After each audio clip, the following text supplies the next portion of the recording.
Assalamualaikum warahmatullahi wabarakatuh. Berjumpa lagi dengan saya Faisal Rahman. Masih tentang tutorial e-learning madrasah.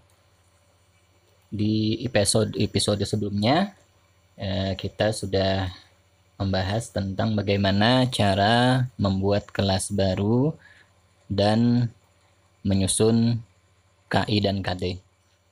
Nah, seperti janji saya sebelumnya bahwa pada video kali ini saya akan memberikan tutorial masih tentang kelas online, namun di sini fitur yang akan saya bahas adalah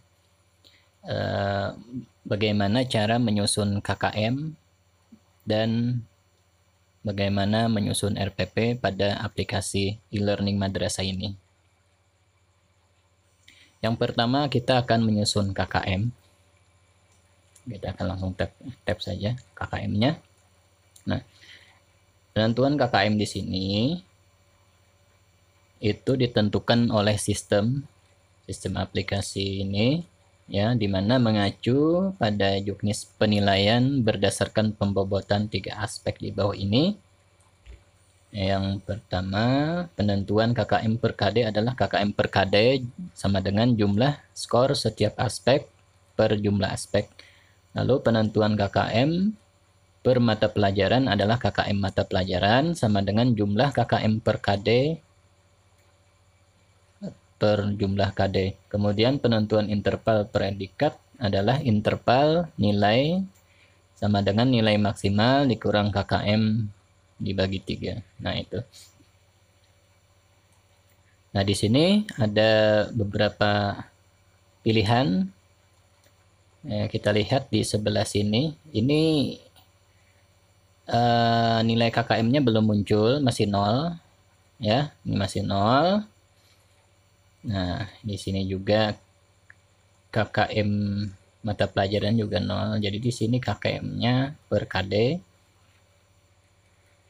Di mana ada 3 aspek di sini yang menjadi tolak ukur dalam penentuan KKM. Ya. Yang pertama itu ada kompleksitas. Ya, ini kompleksitas. Kompleksitas itu adalah tingkat kesulitan materi pada setiap indikator. Nah, di mana kita bisa melihat indikator ya di RPP masing-masing ya. Nah, kemudian kompetensi KD maupun standar kompetensi, semakin tinggi tingkat kompleksitas, maka semakin kecil skor yang dipakai ya. Kemudian ada daya dukung. Daya dukung di sini adalah faktor ya lebih kepada ketersediaan sarana dan prasarana yang dimiliki oleh sekolah dalam menunjang kegiatan belajar siswa. Sekolah yang memiliki fasilitas yang lengkap, maka skornya yang digunakan semakin tinggi. Namun apabila sekolah itu masih kekurangan fasilitas, misalnya perpustakaan ada atau tidak, kemudian laboratorium baik bahasa maupun IPA apakah ada atau tidak ya. Nah, maka apabila daya dukung fasilitasnya itu kurang, ya mau tidak mau skor yang digunakan juga agak rendah ya. Jadi pada aspek daya dukung ini rentang nilai yang digunakan sangat fleksibel sesuai dengan kondisi sekolah. Kemudian yang ketiga itu ada intake peserta didik. Nah, di mana intake ini adalah tingkat kemampuan rata-rata siswa kita ya. Rata-ratanya bagaimana? Apakah rata-ratanya bagus dalam kemampuan belajar atau bagaimana ya? Nah, intake ini bisa didasar pada hasil atau nilai penerimaan siswa baru dan nilai yang dicapai siswa pada kelas sebelumnya ya. Nah, jadi itu sekilas dulu tentang KKM. Nah, di sini kembali saya masih menggunakan tampilan di HP ya, bukan di laptop. Nah, kalau di laptop sebenarnya lebih mudah. Kenapa saya menggunakan HP? Yang pertama, Karena sebagian besar tutorial yang saya lihat di YouTube maupun di manapun itu rata-rata menggunakan laptop, ya. Jarang ada yang menggunakan HP. Kemudian yang selanjutnya tidak semua punya laptop, ya. HP sekarang ini kan termasuk yang praktis, ya, memudahkan pekerjaan kita. Jadi dimanapun kita berada, kalau HP kita memadai, insya Allah ini bisa dikerjakan. Nah, sekarang kita akan mulai menentukan. Ini saya contohkan saja lah. Saya contohkan saja, ini bukan keadaan sebenarnya. Ya, kalau keadaan sebenarnya perlu ditinjau ulang lagi, ya. Yang pertama kita akan menentukan KKM KD1. Nah, kita mulai dari kompleksitas. Ada di sini pilih apakah kompleksitasnya itu tinggi, sedang, atau rendah. Nah, misalkan kompleksitas KD1-nya itu sedang. Kita tap saja sedang. Nah, kemudian daya dukung. Apakah daya dukung memadai atau tidak? Ya. Misalnya daya dukungnya rendah. Misalkan perpustakaan tidak ada, lab pun tidak ada. Nah, ini. Kemudian intek, ya. Intek peserta didik atau siswa tadi kemampuan rata-ratanya misalnya sedang. Misalkan sedang. Nah, jadi untuk KD1 secara otomatis di sini KKM-nya, skor KKM-nya adalah 56. Ya. Nah, ini ditentukan oleh sistem. Jadi muncul sendiri, menganalisis sendiri, akhirnya muncul hasil 56. Kemudian kita ke KD2.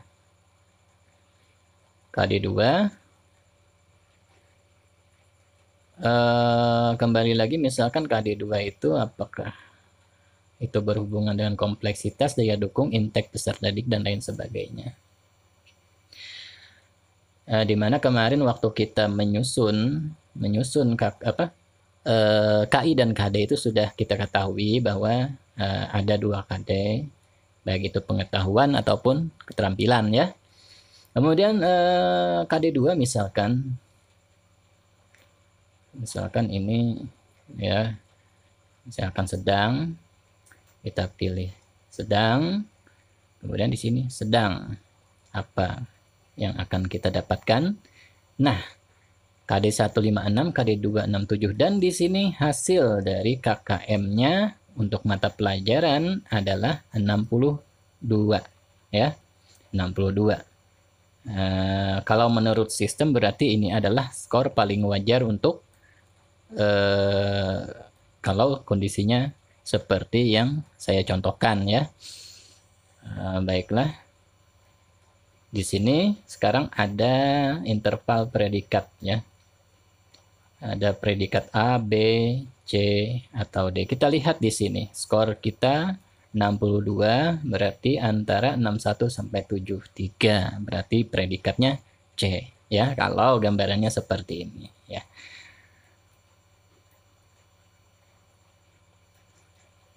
Baik, kita lanjutkan lagi ke tutorial kedua. Setelah kita menentukan KKM, kita kembali lagi ke kelas online. Ya, sekarang setelah KKM ada RPP. Nah, RPP,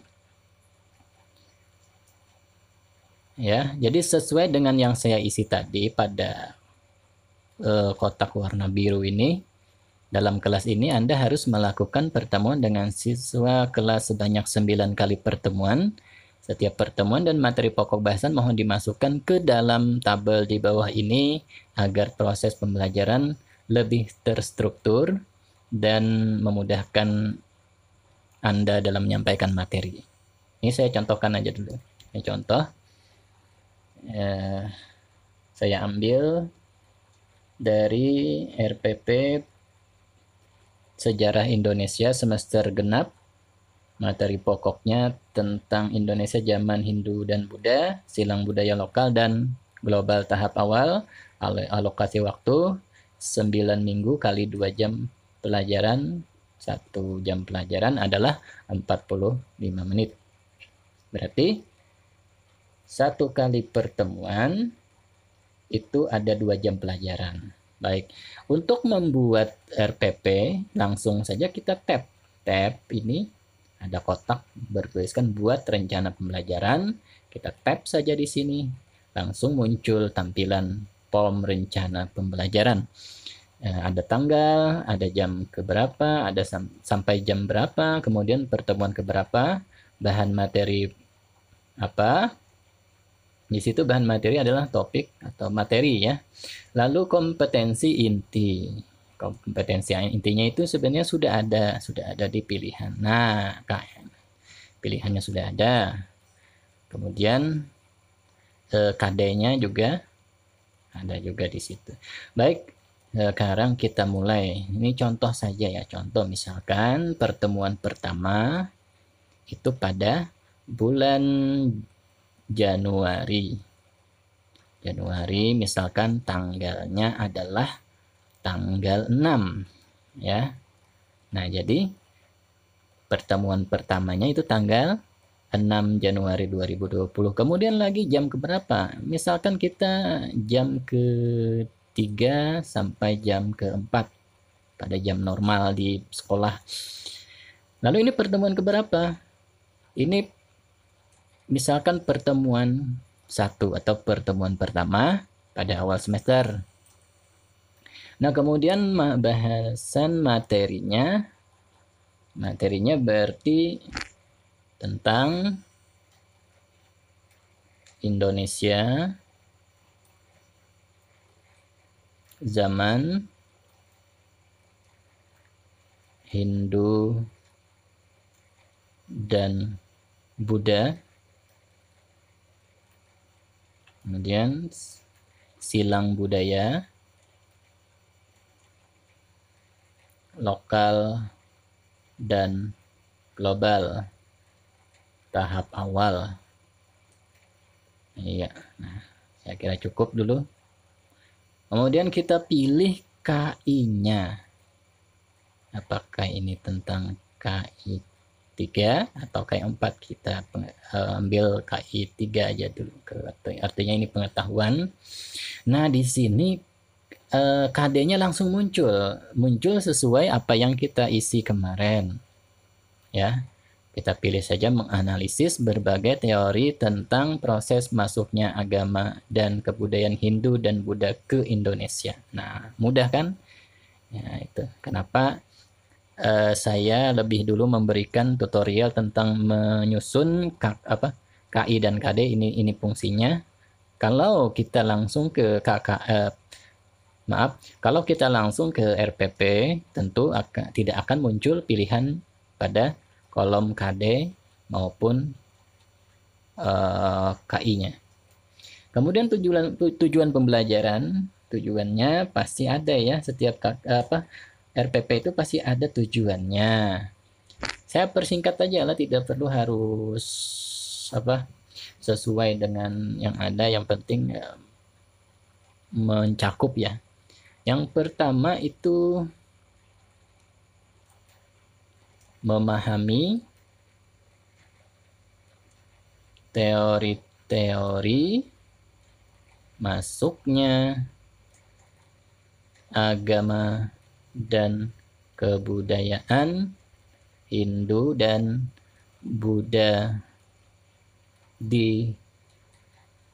ke Indonesia, bukan ke Indonesia ya. Itu yang pertama. Yang kedua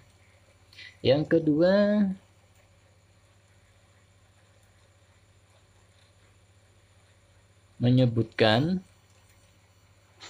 kerajaan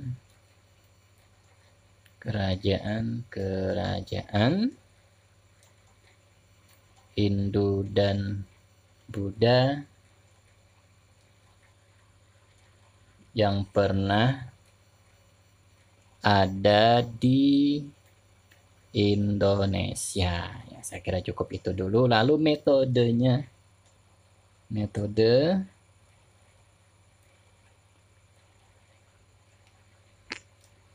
Metode pembelajaran pertama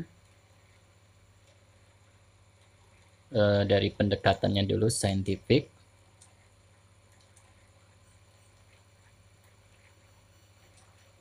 Kemudian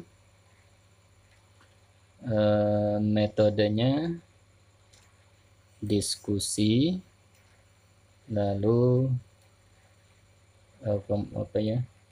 model pembelajarannya adalah discovery learning. Nah, itu.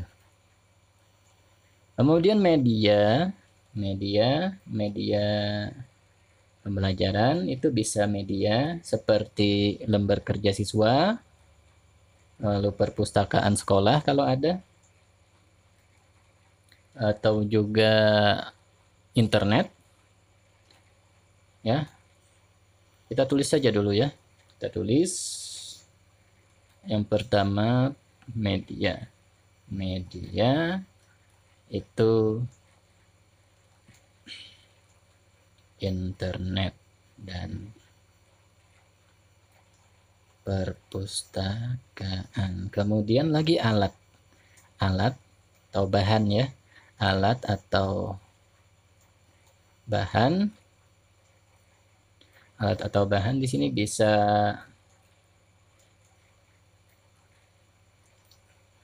laptop kalau kita pakai PowerPoint.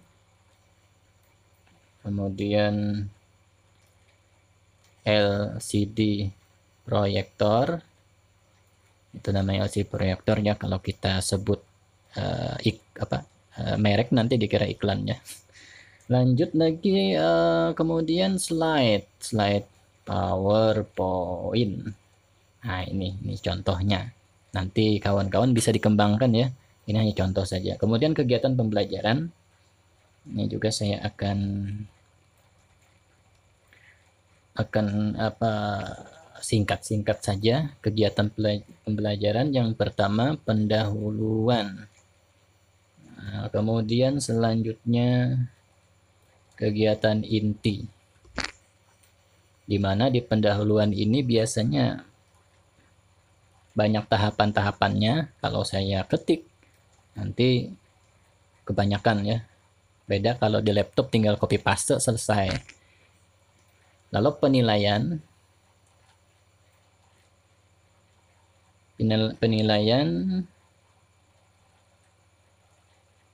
bentar saya lihat dulu penilaiannya. Kalau tidak ada saya kosongi.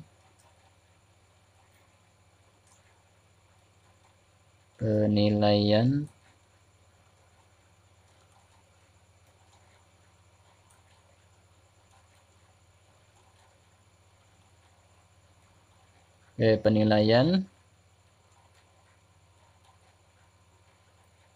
penilaian di sini ada penilaian sikap.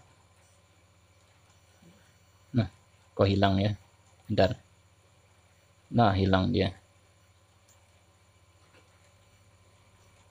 Oh, sudah tersimpan. Mohon maaf. Ya, karena saya juga langsung tadi belum latihan sebelumnya. Kita kembali ke edit dulu ya. Alhamdulillah, saya kira hilang tadi. Lanjut lagi.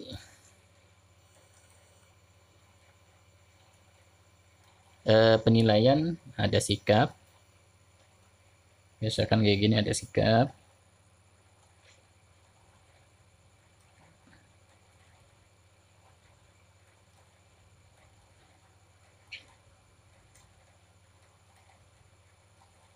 Dan sebagainya ya. Dan sebagainya itu. Nah, ini kalau sudah ini selesai, anggap saja sudah selesai, kita langsung tap simpan. Nah, sukses, RPP berhasil disimpan. Nah, tampilannya seperti ini ya, Bapak Ibu. Tampilannya jadi seperti ini. Saya tadi sudah mencoba untuk mencetak, ternyata ada sedikit error ya. Ada error yang penting RPP-nya sudah tersimpan rapi di sini. Tersimpan dengan rapi. Tidak kita hanya berpatokan pada RPP yang pernah kita buat dan ditambah modifikasi semacam metode pembelajarannya bagaimana ya gitu. Nah, jadi untuk pembuatan RPP pada aplikasi e-learning madrasah ini sudah selesai. Nah, nanti setelah video ini di episode selanjutnya kita akan membahas masih tentang fitur-fitur yang ada di kelas online. Mudah-mudahan apa yang saya sampaikan ini bermanfaat buat kita semua. Mohon maaf kalau pada saat penjelasan ada kekeliruan ya. Saya mohon maaf yang sebesar-besarnya. Terima kasih atas perhatiannya. Assalamualaikum warahmatullahi wabarakatuh.